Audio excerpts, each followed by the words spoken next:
नमस्कार, मी doctor Jayashree Shanik Patil, vet diagnostic and research centre Sangli. आज 14 एप्रिल, खूप महत्त्वाचा दिवस।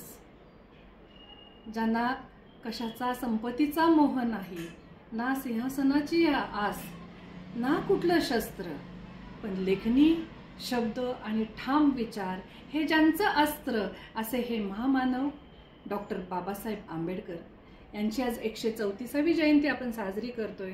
प्रथम त्यांना मी विनम्र अभिवादन करते।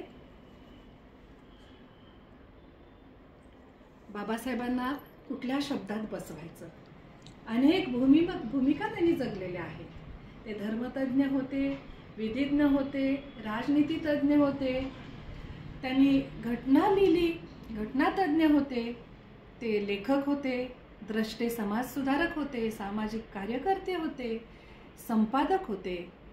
त्यांनी मूकनायक आणि बहिष्कृत भारत आणि जनता याद्वारे शोषितांचे प्रश्न साऱ्या जगापुढे मांडले। इतकंच नाही, स्त्रियांच्यासाठी त्यांचं खूप मोठं योगदान आहे।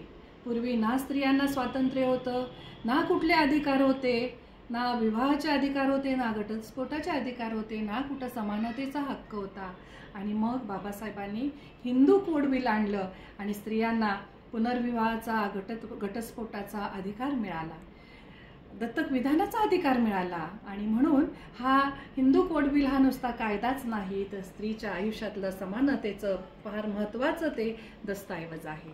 तर असे हे बाबासाहेब, त्यांचं एक वाक्य आहे, शिका, संघर्ष करा आणि संघटित व्हा। आणि त्यांना आज आपण श्रद्धांजली वाहताना, त्यांच्या जयंती साजरी करताना त्यांना अपेक्षित असलेली स्वप्न आज आपण जगणं महत्त्वाचं आहे। नुसते हार घालून, कार्यक्रम साजरे करून त्यांना ही श्रद्धांजली होणार नाही, तर त्यांचे विचार जगणं महत्त्वाचं आहे। बाबासाहेब 18 तास 21 तास अभ्यास करायचे। कोलंबिया आणि लंडन स्कूल ऑफ इकॉनॉमिक्समधून त्यांनी शिक्षण घेतलं। प्राथमिक शिक्षण एलिफन्स्टन स्कूल मुंबईमध्ये झालं, सातारच्या प्राथमिक हायस्कूलमध्ये शिक्षण झालं। त्यांना खूप संघर्षाला सामोरं जावं लागलं, परंतु आज असा हा अलौकिक असामान्य व्यक्तिमत्व असलेला हा मानव, हे बाबासाहेब आंबेडकर, हे नुसतं नाव नाही, तर ते एक धगधगती मशाल आहे, ते एक ज्वलंत विचार आहेत आणि ते एक झंझावात आहेत। पुन्हा एकदा त्यांना मी विनम्र अभिवादन करते। धन्यवाद।